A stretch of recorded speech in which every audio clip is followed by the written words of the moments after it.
മാർ ഇവാനിയോസ് തിരുമേനി തുടങ്ങിവെച്ച നവസമൂഹ നിർമ്മിതിയിലെ ശ്രദ്ധേയമായ സഭാ കൂട്ടായ്മയുടെ വളർച്ചയെക്കുറിച്ച് നമ്മെ നിരന്തരമായി ഓർമ്മപ്പെടുത്തുന്ന വേദിയാണ് പുനരൈക്യ വാർഷിക ആഘോഷവേദികൾ. ഒരു നവസമൂഹ നിർമ്മിതിയാണ് ധന്യനായ മാർ ഇവാനിയോസ് പിതാവ് ലക്ഷ്യം വെച്ചത്. അതിൻ്റെ ഒരു പ്രധാന ഘടകമായിരുന്നു വിഭജിച്ച് നിന്നാൽ നാം ഒന്നുമല്ല. ദൈവേഷ്ടപ്രകാരമുള്ള ദർശനത്തിന്റെ അടിസ്ഥാനത്തിൽ, വിശുദ്ധ വേദപുസ്തകത്തിന്റെ അടിസ്ഥാനത്തിൽ നാം വീണ്ടും ഒരു സഭയായി പുനരേകീകരിക്കപ്പെടണം എന്നുള്ള ചിന്ത.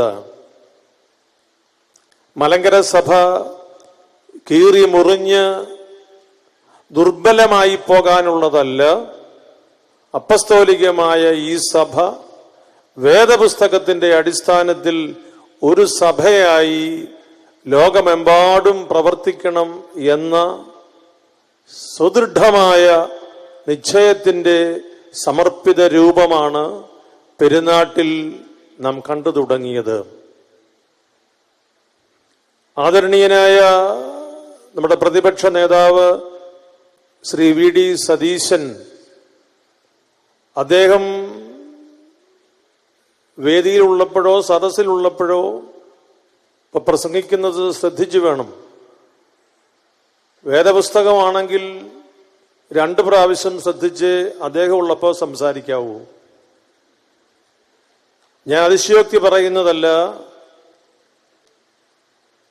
വേദപുസ്തകത്തെ ഹൃദയം കൊണ്ട് ഇതുപോലെ സ്വാംശീകരിച്ച് ഏതവസരത്തിലും ഏത് കൂട്ടായ്മയിലും സരളമായും സത്യസന്ധമായും ഇതുപോലെ വചനോപാസന നടത്തുന്ന ഒരു ഹൈന്ദവ സഹോദരനെ ഞാൻ ആദ്യം പരിചയപ്പെടുക ഈ വി ഡി സതീശനിലാണ്. ഞാൻ അങ്ങനെ അദ്ദേഹത്തെ വിശേഷിപ്പിച്ചത് കൊണ്ട് അദ്ദേഹത്തിന് നാളെ മുതൽ തലക്കനം കൂടുമെന്നൊന്നും എനിക്ക് ചിന്തയില്ല. വേദപുസ്തകം അദ്ദേഹം ഗൗരവതരമായി ഹൃദയപൂർവമായി പഠിക്കുകയും അത് പ്രാർത്ഥിക്കുകയും ചെയ്യുന്ന വ്യക്തിയാണ് എന്ന് ബോധ്യമുണ്ട്. അദ്ദേഹത്തിന് ഞാൻ മാർ ഇവാനിയോസ് പിതാവിന്റെ പുസ്തകം സമ്മാനിച്ചതിനെ കുറിച്ച് പറഞ്ഞു. അത് കേട്ടുകൊണ്ടാണ് ഞാൻ ഇങ്ങോട്ട് വന്നത്. കഴിഞ്ഞ ഒരു ദിവസം രാഷ്ട്രീയ പ്രവർത്തനത്തിലുള്ളവർക്കെല്ലാം എപ്പോഴും പൂച്ചെണ്ടും ഹാരവും മാത്രമല്ലല്ലോ. അങ്ങനെയുള്ള ഒരു ദിവസത്തിൽ അദ്ദേഹത്തിന്റെ മുഖം ടെലിവിഷനിലൂടെ കാണാനിടയായി. ഒരു 10:30 മണിയോടുകൂടി ഞാൻ അദ്ദേഹത്തെ വിളിച്ചു. ഞാൻ ചോദിച്ചു, ഉറങ്ങിയോ? ഉറങ്ങിക്കിടക്കുകയാണെങ്കിൽ അങ്ങനെ ചോദിക്കുന്നത് മഹാപാതകമാണ്, പക്ഷെ ഉറപ്പുവരുത്തണമല്ലോ ഉറങ്ങുകയാണോ. ഞാൻ പറഞ്ഞില്ല, ഞാൻ വായിക്കുകയാണ്.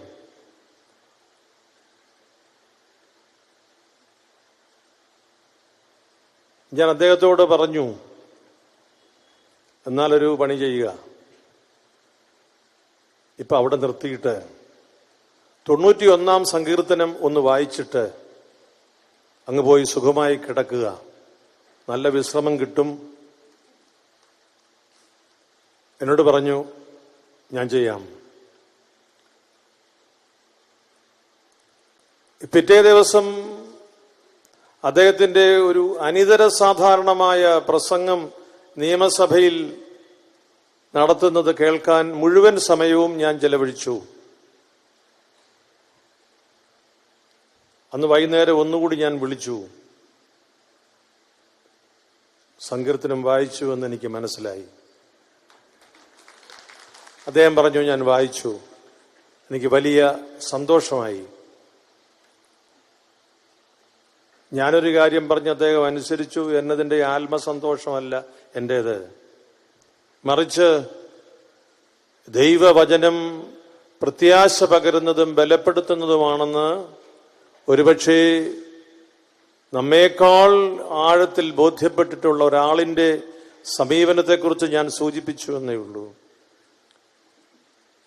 മാർ ഇവാനിയോസ് തിരുമേനിയെക്കുറിച്ച് ഈ പൊതുസമൂഹം എന്ത് കരുതുന്നു എന്നാണ് ഈ ബഹുമാന്യരായ ജനപ്രതിനിധികൾ നമ്മുടെ ദിവസങ്ങളിൽ പങ്കുവയ്ക്കുക. അദ്ദേഹത്തെ തിരിച്ചറിഞ്ഞ ഒരു പൊതുസമൂഹം നമ്മുടെ നാട്ടിലുണ്ട്. മാർ ഇവാനിയോസ് തിരുമേനിയുടെ അനുഗ്രഹീതമായ ശുശ്രൂഷ ഒരു നവസമൂഹ നിർമ്മിതിക്ക് കാരണമായി എന്ന് വിശ്വസിക്കുന്ന അതിവിശാലമായ ഒരു പൊതുസമൂഹം നമ്മുടെ നാട്ടിലുണ്ട്. അതിന്റെ പ്രതിധ്വനികളാണ് ജനപ്രതിനിധികളുടെയും സമൂഹ നേതാക്കളുടെയും എല്ലാം ഹൃദയത്തിൽ നിന്ന് പകരുക. അതുകൊണ്ട് വല്ലപ്പോഴും അവിടെ ഇവിടെയായി കേൾക്കുന്ന ചില ഒറ്റപ്പെട്ട മുറിപ്പെടുത്തുന്ന വാക്കുകൾക്ക് പിന്നാലെ പോകാതെ ലോകം തിരിച്ചറിഞ്ഞിട്ടുള്ള ബഹുമാന്യരായ ജനപ്രതിനിധികളുടെയും നേതാക്കളുടെയും നമ്മുടെ ഇടയിൽ ജീവിച്ചു പരിചയസമ്പന്നരായ നമ്മുടെ സഹോദരീ സഹോദരന്മാരുടെയും വാക്കുകൾക്ക് പ്രാധാന്യമുണ്ട് എന്ന് നാം തിരിച്ചറിയണം. മാർ ഇവാനിയോസ് തിരുമേനി തുടങ്ങി വെച്ചതും നമ്മുടെ സഭയിലൂടെ ദൈവം മുൻപോട്ട് കൊണ്ടുപോകുന്നതുമായ സവിശേഷമായ ഒരു ദൗത്യത്തെക്കുറിച്ച് ബഹുമാന്യനായ പ്രതിപക്ഷ നേതാവ് ഇവിടെ സൂചിപ്പിക്കുകയുണ്ടായി. നമുക്ക് ചെയ്യാനുള്ളതും നമ്മിലൂടെ ദൈവം ആഗ്രഹിക്കുന്നതുമായ ഈ സമൂഹ നിർമ്മിതി അതൊരു സോഷ്യോളജിക്കൽ ഫാക്ടറായി മാത്രം പരിമിതപ്പെടാൻ പാടില്ല. മനുഷ്യ ഹൃദയത്തിന്റെ, മനുഷ്യ സമൂഹത്തിന്റെ സമഗ്രമായ പുരോഗതി, അതിൽ സാമ്പത്തികമായ കാര്യം, സാമൂഹികമായ കാര്യമൊക്കെ നിമിഷവും നമ്മെ ഭാരപ്പെടുത്തുകയോ വേദനിപ്പിക്കുകയോ ചെയ്യുന്നതുകൊണ്ട് അതേറ്റവും പ്രധാനം എന്ന് കരുതുമ്പോൾ അതിനേക്കാൾ ശക്തമായതും ശക്തിപ്പെടേണ്ടതുമായ മനസ്സിന്റെ വിശാലത നാം ഗൗരവമായി സ്വീകരിക്കണമെന്ന് നമ്മെ ഓർമ്മപ്പെടുത്തുന്നു പിതാവ്. ചട്ടിയിൽ കഞ്ഞി കുടിച്ചിട്ടുള്ള മാർ ഇവാനിയോസ് പിതാവിനെയാണ്. ഹൈന്ദവ വീടുകളിൽ ധർമ്മം ചോദിച്ച് നടന്നിട്ടുള്ള മാർ ഇവാനിയോസ് പിതാവിനെയാണ്. സ്വന്തമായി ഉണ്ടായിരുന്ന മുണ്ടൻമലയിലെ 400 ഏക്കർ സ്ഥലം വിട്ട് അനാഥ ബാലന്മാരോടുകൂടി അനാഥനായി മലയിറങ്ങി വരുന്ന മാർ ഇവാനിയോസ് തിരുമേനി വെണ്ണിക്കുളത്ത് ഒരു ഹൈന്ദവ ഭവനത്തിൽ വിശ്രമിക്കാനിടയായ കാര്യം നമുക്കറിയാം. ഈ മാർ ഇവാനിയോസ് പിതാവിനെയാണ് 140 കോടിയോളം വരുന്ന കത്തോലിക്ക സഭ മക്കളുടെ തലവനായ പരിശുദ്ധ ഫ്രാൻസിസ് മാർപ്പാപ്പ തിരുമേനി ലോകത്തിന്റെ മുമ്പിൽ വെച്ച് വിളിച്ചത് മാർ ഇവാനിയോസ് ഈസ് വെനറബിൾ, ധന്യൻ മാർ ഇവാനിയോസ് എന്ന്. നാം പുലർത്തി വന്ന അതിന് മതസൗഹാർദ്ദമൊന്നും അക്കാലത്ത് പേരില്ല. അയൽപക്കങ്ങൾ തമ്മിൽ ബന്ധം വർദ്ധിപ്പിക്കുന്നതിന് അങ്ങനെ ഒരു വിശേഷണമൊന്നും ആരും ഒന്ന് കൊടുത്തിട്ടില്ല. തൊട്ടടുത്ത വീട്ടിൽ ഹൈന്ദവ കുടുംബം, അവിടുത്തെ ആഘോഷം നമ്മുടെ ആഘോഷം. തൊട്ടടുത്ത വീട്ടിൽ മുസൽമാന്റെ ഭവനമെങ്കിൽ അവിടുത്തെ ആഘോഷം നമ്മുടെ ആഘോഷം. ഞായറാഴ്ചകളിലോ വിശേഷ ദിവസങ്ങളിലോ പ്രാർത്ഥിക്കുവാനും ആരാധിക്കുവാനും പോകുന്നത് അവരുടെ വിശ്വാസം അനുസരിച്ചുള്ള പ്രാർത്ഥന നിഷ്ഠാപരമായ കാര്യങ്ങൾക്ക് ആണെങ്കിലും അവരുടെ ഭവനങ്ങളിൽ തിരികൊളുത്തുന്നത് ശ്രദ്ധേയമായ ഒരു കാര്യം, പ്രകാശത്തെക്കുറിച്ച് പറഞ്ഞത് പ്രകാശത്തിന്റെ ആ ഒരു ചുറ്റും നിന്ന് വളരുന്നതിന് നമ്മെ സഹായിച്ച ഒരു സംസ്കാരത്തിന്റെ പിൻബലത്തിലാണ്. ഞാൻ ഇവിടെ ഈ അൽമായ സംഗമത്തിൽ പ്രിയപ്പെട്ടവരെ നിങ്ങളോട് പങ്കുവയ്ക്കുവാനുള്ളത് മറ്റ് സഭാപരമായ വിഷയങ്ങളൊന്നുമല്ല. നമ്മോട് പൊതുസമൂഹം പറയുന്ന കാര്യം നാം ഹൃദയത്തിൽ സംഗ്രഹിക്കണം. നാം ചെയ്യുന്ന നല്ല കാര്യങ്ങളുടെ ആധികാരികത അത് ദൈവത്തോട് ചേർന്നുള്ളതാണ് എന്നതിന്റെ അടിസ്ഥാനത്തിൽ എന്ന സത്യം തമസ്കരിക്കപ്പെടാൻ പാടില്ല.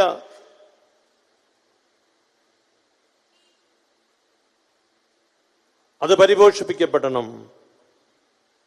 നാം തിരുത്തേണ്ടുന്നത് ചൂണ്ടിക്കാണിക്കുമ്പോൾ നാം അതിന് മനസ്സാകണം. നമ്മുടെ അൽമായ സമൂഹം എന്ന് വെച്ചാൽ നമ്മുടെ കുടുംബങ്ങൾ.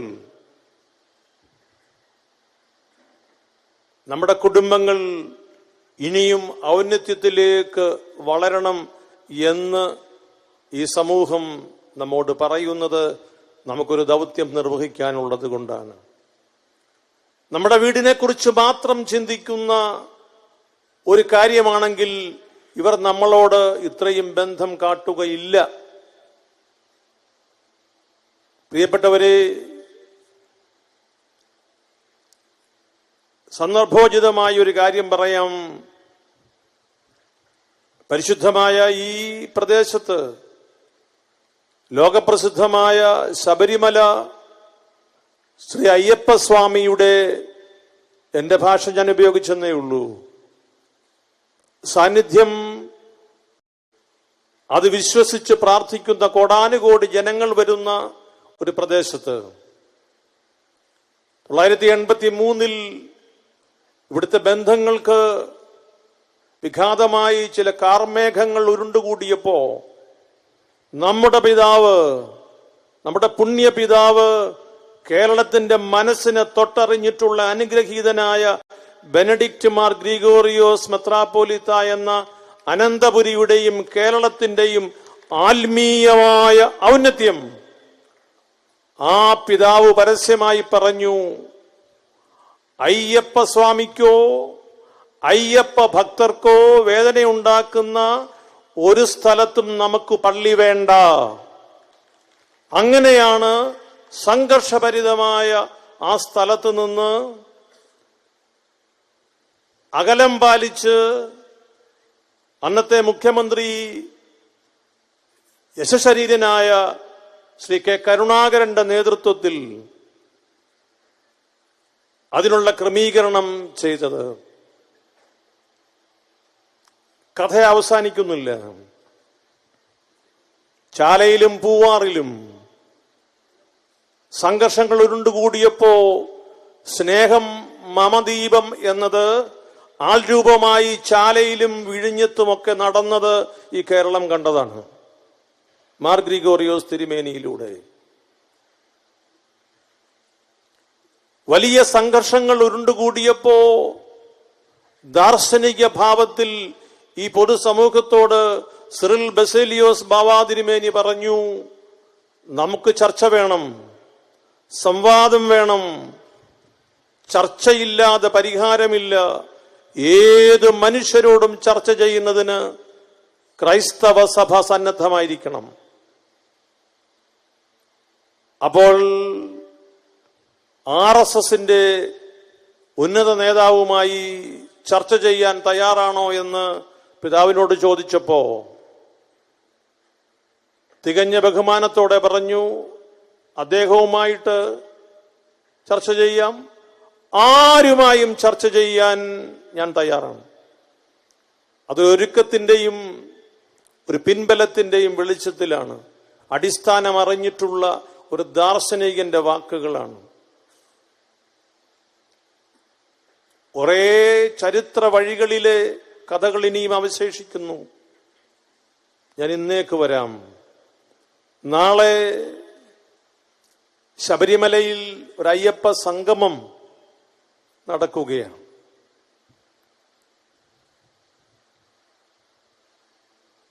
നിങ്ങൾ വിചാരിക്കും അയ്യപ്പ സംഗമവും പുനരൈക്യ വാർഷികവും തമ്മിൽ എന്താ ബന്ധം എന്ന്. അയ്യപ്പ സംഗമം നടക്കുമ്പോ ഒരു ക്രൈസ്തവ സാന്നിധ്യം അവിടുത്തെ പാനൽ ചർച്ചയിൽ ഉണ്ടാകണമെന്ന് ആഗ്രഹിച്ച ഭരണാധികാരികൾ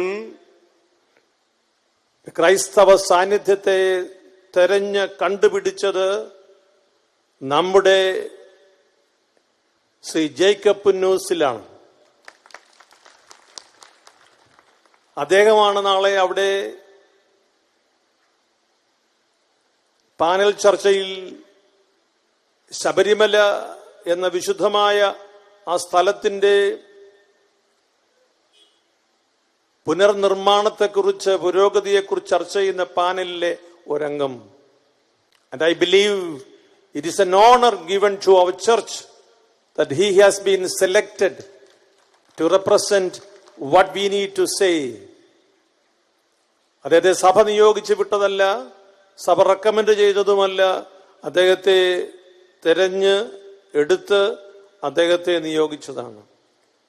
ഈ സഭയിലെ അൽമായർക്ക് ലഭിക്കുന്ന, ഈ സഭയിലെ അൽമായർ സഭയോട് പുലർത്തുന്ന, ഈ സഭയിലെ അൽമായർ ദേശസ്നേഹത്തിൽ കാണിക്കുന്ന പ്രതിബദ്ധതയുടെ ഒരടയാളം ഞാൻ സൂചിപ്പിച്ചു എന്നേ ഉള്ളൂ. കാലം തിരിച്ചറിഞ്ഞ് അതിന് നിയോഗിക്കുമ്പോൾ അതിന്റെ പിറകിൽ ശക്തമായ സന്ദേശമുണ്ട്. You are on the right path. നേരായ ദിശയിലാണ് നിങ്ങൾ സഞ്ചരിക്കുന്നത് എന്ന അർത്ഥവത്തായ സന്ദേശം. 95-ാം പുനരൈക്യ വാർഷിക ആഘോഷം, മാർ ഇവാനിയോസ് പിതാവിന്റെ മെത്രാഭിഷേകത്തിന്റെ മെത്രാഭിഷേകത്തിന്റെ ശതാബ്ദി ആഘോഷ സമാപനം അനുഗ്രഹീതമായി ഇന്നും നാളെയുമായി ഈ വേദിയിൽ നടക്കുമ്പോൾ ഇത്രയേറെ പ്രൗഢഗംഭീരമായ ഒരു വിശ്വാസ സമൂഹത്തിന്റെ സദസ്സിൽ വരുന്നതിനും നിങ്ങളോട് ഒരുമിച്ചിരിക്കുന്നതിനും നിങ്ങളുടെ പിതാവ് എന്നറിയപ്പെടുന്നതിനും ഈ സഭ നമ്മുടെ സഭയാണെന്ന് പരസ്യമായി എവിടെ പറയുന്നതിനും ആത്മസന്തോഷം തരുന്ന ഒരു വലിയ അനുഭവത്തിലാണ്. ഇതുപോലെ അനുഗ്രഹിക്കപ്പെട്ട ദൈവം കൈവെള്ളയിൽ കൊണ്ടു നടക്കുന്ന ഒരു സഭയുടെ എളിയ ശുശ്രൂഷകനാകാൻ വിളിച്ച ദൈവത്തോട് നന്ദി എന്നല്ലാതെ എന്തു പറയാൻ. 2 പേര് കന്യാകുമാരി മുതൽ ഇപ്പോഴത്തെ പുത്തൂർ ഭദ്രാസനത്തിന്റെ സൗത്ത് കാനറായുടെ അങ്ങേയറ്റം വരെ 2 പിതാക്കന്മാർ മാത്രമായി ഈ സഭയെ ശുശ്രൂഷിച്ച് പരിപാലിച്ച് വന്നിട്ടുള്ള ചരിത്രത്തിൽ 12 രൂപതകളായി ഈ സഭ ഇന്ന് പ്രാദേശികമായി സംവിധാനം ചെയ്യപ്പെട്ട് വളരുമ്പോൾ അനുഗ്രഹീതരായ 15 പിതാക്കന്മാർ എളിയവനായ എന്നോടൊപ്പം നിങ്ങളോട് ചേർന്ന് ഈ സഭയുടെ ശുശ്രൂഷയിൽ വ്യാപരിക്കുമ്പോൾ ഇത്രത്തോളം വഴി നടത്തിയ ദൈവമേ, ഒന്നുമില്ലായ്മയിൽ നിന്ന് ഞങ്ങളെ ഉയർത്തിയ ദൈവമേ, അങ്ങേക്ക് 1000 നന്ദി എന്ന ഹൃദയത്തിൽ നിന്ന് നിങ്ങളോട് ചേർന്ന് പങ്കുവെച്ച് നമ്മുടെ ഈ സംഗമത്തിൽ വന്ന് സംബന്ധിക്കുന്നതിന് വളരെ ഔദാര്യത്തോടെ സമയം കണ്ടെത്തിയ ബഹുമാന്യനായ പ്രതിപക്ഷ നേതാവ് ശ്രീ സതീശൻ സാറിനോട് ഈ സഭയ്ക്കുള്ള വലിയ നന്ദി അറിയിച്ചുകൊണ്ട്, നിങ്ങൾ തളരരുത്. ദേശത്തിന് ഉപ്പ് മാത്രമല്ല വെളിച്ചം നൽകിയ ഒരു ദേശീയ പ്രസ്ഥാനത്തിന്റെ പ്രാദേശികവും ദേശീയവുമായ തലങ്ങളിൽ കോൺഗ്രസ് പ്രസ്ഥാനം ഉയർന്ന് അതിജീവിക്കേണ്ട ഒരു നാളിൽ നിങ്ങൾ തകരാൻ പാടില്ല. നിങ്ങൾ ഈ ദേശത്തിന്റെ മതേതര ഭാവത്തിന് വില കൊടുത്തവരാണ്. നിങ്ങൾ ഗാന്ധിയുടെ കരങ്ങളിൽ പിടിച്ച് ഗ്രാമാന്തരങ്ങളിൽ ദേശത്തിന്റെ ഭൂപടം ആവർത്തിച്ച് വരയ്ക്കുന്നവരാണ്. നിങ്ങൾ വെട്ടിമുറിക്കുന്നവരല്ല, നിങ്ങൾ കൂട്ടിച്ചേർക്കുന്നവരാണ്. ദേശത്തിന്റെ ഔന്നത്യ ഭാവം കൈവരുന്നതിന് രാഷ്ട്രീയ പാർട്ടികളുടെ സേവനം അനിവാര്യമാണ്. ഏത് പാർട്ടിയുടെയും സമർപ്പണം ഈ ദേശത്തിന്റെ അനുഗ്രഹമാണ്. ഇന്ത്യൻ നാഷണൽ കോൺഗ്രസ് എന്ന ദേശീയ പ്രസ്ഥാനം അതൊരു പാർട്ടിയല്ല. ഇന്ത്യയെ ഒരുമിച്ച് ചേർത്ത് പിടിക്കുന്ന ദേശീയ അവബോധവും സമർപ്പണവുമാണ്. അതുകൊണ്ട് കോൺഗ്രസ് പ്രസ്ഥാനത്തിന്റെ അനിഷേധ്യനായ ഒരു നേതാവ് എന്ന നിലയിൽ ഞങ്ങളെല്ലാവരുടെയും വികാരം അറിയിക്കുന്നു. നിങ്ങൾ ശക്തമായി മുൻപോട്ട് പോകുമ്പോൾ ഈ ദേശത്ത് ഇനിയും മനസ്സിലാക്കപ്പെടുവാൻ സാധിക്കാത്ത വിഷയങ്ങൾ കൂടി എല്ലാവരും മനസ്സിലാക്കും. ഭരണാധികാരികൾക്ക് വിവേകവും ജ്ഞാനവും നൽകണമേ എന്ന് വിശുദ്ധ കുർബാനയിൽ പ്രാർത്ഥിക്കുന്ന ഒരു സമൂഹമാണ് ഞങ്ങൾ. സമാധാനത്തിലും സ്വച്ഛതയിലും വളരുവാൻ ഭരണാധികാരികളെ സഹായിക്കണമേ, അനുഗ്രഹിക്കണമേ എന്ന് പ്രാർത്ഥിക്കുന്ന കുർബാനക്രമമാണ് ഞങ്ങളുടേത്.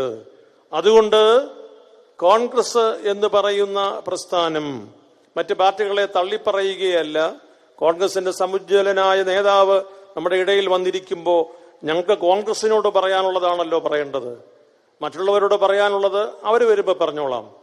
കോൺഗ്രസിനോട് പറയാനുള്ളത് നിങ്ങളുടെ ശക്തി ചോർന്നു പോകാതെ, എന്നൊരിക്കൽ കൂടി എന്റെ പൂർണ്ണ ഹൃദയത്തിൽ നിറവിൽ നിന്ന് ഞാൻ പറയട്ടെ, കോൺഗ്രസിനെ ആരെങ്കിലും തോപ്പിക്കുന്നുണ്ടെങ്കിൽ അത് കോൺഗ്രസ്സുകാർ തന്നെയാണ്.